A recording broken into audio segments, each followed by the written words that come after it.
Hello, how you guys doing? Welcome to my channel and thank you for stopping by. So, another month, another devblog. Welcome to Echoes of Extinction devblog 21. And this one's definitely a juicy one. Got some amazing animations to show you and points from each developer. Now we'll show you everything in terms of images and animations, and I will speak a bit about each main point that each dev speaks about. I won't read everything, however I will leave screenshots up on the video, so feel free to pause at any time if you want to just read through them yourself in your own time. Because I'm a very slow reader, and if I was to read them all out, this video will be probably 40 minutes long. And there's no need for that. But anyway, without further ado, let's get started. Islander project lead. Islander has stated that they have decided to add more content to the tech demo when it releases, which will include new locations to explore, new playables with more features. And after 1 year and 6 months, they have decided that alongside the tech demo release, they will launch a crowdfunding campaign. This will delay the tech demo release, but only slightly, so don't worry. This is all to make sure that there is enough content on release of a tech demo so we can experience what their vision truly is for Echoes of Extinction. The tech demo will remain free for everyone to play till the release of the early access version of the game, which is fantastic to hear. At least we can enjoy what they're working on until it actually comes out, well, the early access version of it. This is also the developers can get their pay for what they have worked on and are working on, as they have been doing an amazing job, which I couldn't agree with more personally. Furious Smile, programmer. Furious says that this month they have been working hard on getting the tech demo update ready and working on optimization, diet system bugs, code and more blueprint functions. Also, Furious has been working on the growth times,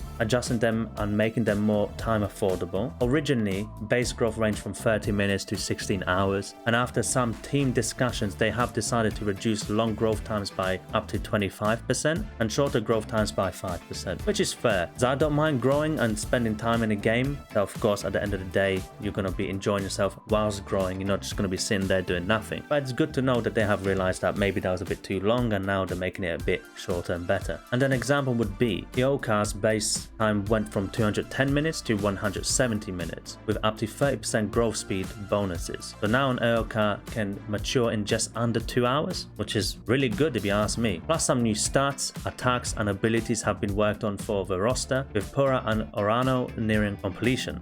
And here's some exciting news.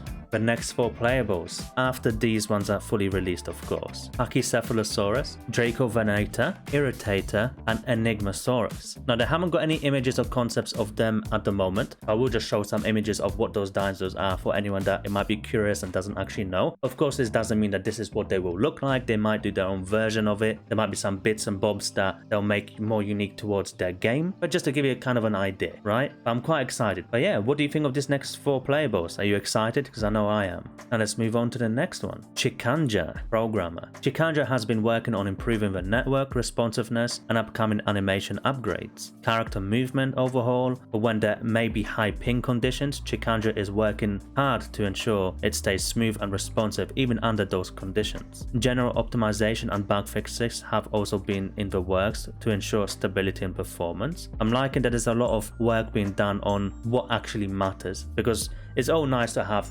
dinosaurs in the game or a beautiful map and stuff, but if it doesn't run well, it's kind of pointless in the long run, because it's got to run nicely for you to actually appreciate all the work they've done with, let's say, the beauty of the map, the dinosaurs, the animations and all of this. So it's nice to see that this is what they're working hard on as well. The latest tribal animation assets have been making their way into the system for more lifelike behavior. And yeah, that's about it for Chikanja. I like that name. I don't know why. Chikanja. Yeah, now let's move on to Sadek Animator. Sadek has been focusing on the juvenile Eokar animations to make it feel more lightweight, nimble, with added cuteness. The juvenile now has new walk, trot, run animations. Here are the animations which are also paired with the adult Eokar, so you can see the difference.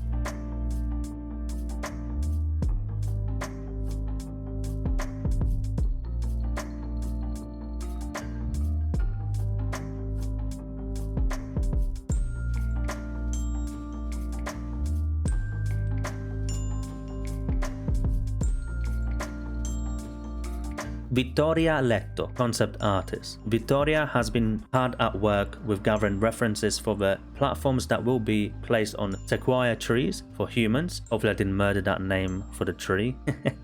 and has also begun sketching the first drafts. Here are the images. Really cool, I like the look of it. I can see there where Vittoria is getting the ideas from with the trees. I like that they're nice and thick, giving them a bit more life and robustness. Got the little humans just kind of walking around there or keeping guard. That's really cool. I like this. I mean, I think the good thing about Echoes of Extinction is that you really are going to be able to choose between humans and dinosaurs, and you'll get an actual whole different experience depending on which out of the two you play. And that's what I like about this, because I'm intrigued to play both, to be honest with you. I know some people are more against humans in dinosaur games. They just kind of want to play dinosaurs, but at the end of the day, I think it's healthy.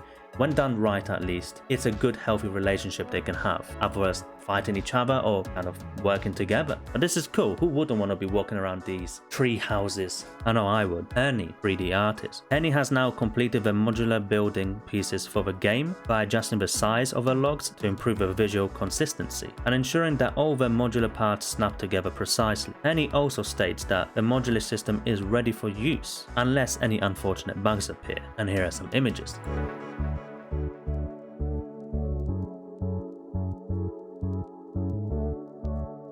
Ra. This month, Ra has continued work on the Borosaurus, and you can also catch Ra at work every Saturday at 7 AM PST live for those that want to watch him do some work. I've jumped in a few of the streams as well myself. It's really nice to see behind the scenes. The Ouranosaurus is coming along nicely, with male textures almost finished, and Ra has planned body blend shapes for aging and color variations for the female skin pattern.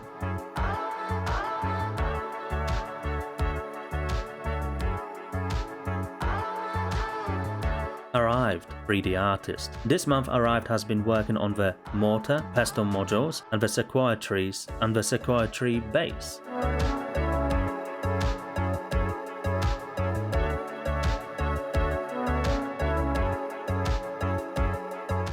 Neuma. Hopefully I didn't destroy your name, I'm terribly sorry if I did. QA coordinator. This month they have started running the QA so they can push out bi-monthly builds and have them tested, with their QA team slowly expanding to build a strong stress test community for future content. Bohuslav_Salo, 3D artist. This is crazy details, simply because it's for parts of the mouth, but anyway, part of the mouth, and you'll see what I mean. Salo has worked on a low poly mode character, created UVs and updated the face sculpt, and built, get this, base for the inner mouth. Now how much detail has gone in this? Come on, that's crazy. Like, what, are you going to be able to like, look in someone's mouth and be like, you'll brush your teeth, mate? That'll be pretty funny though, right? But it's crazy that they're doing this stuff too. I'm loving the detail. Keep it up. AB Turtle Bat, animator. The one and only Turtle Bat has been working on more transitions for smooth movement and reworked the file animations to improve posing and posture.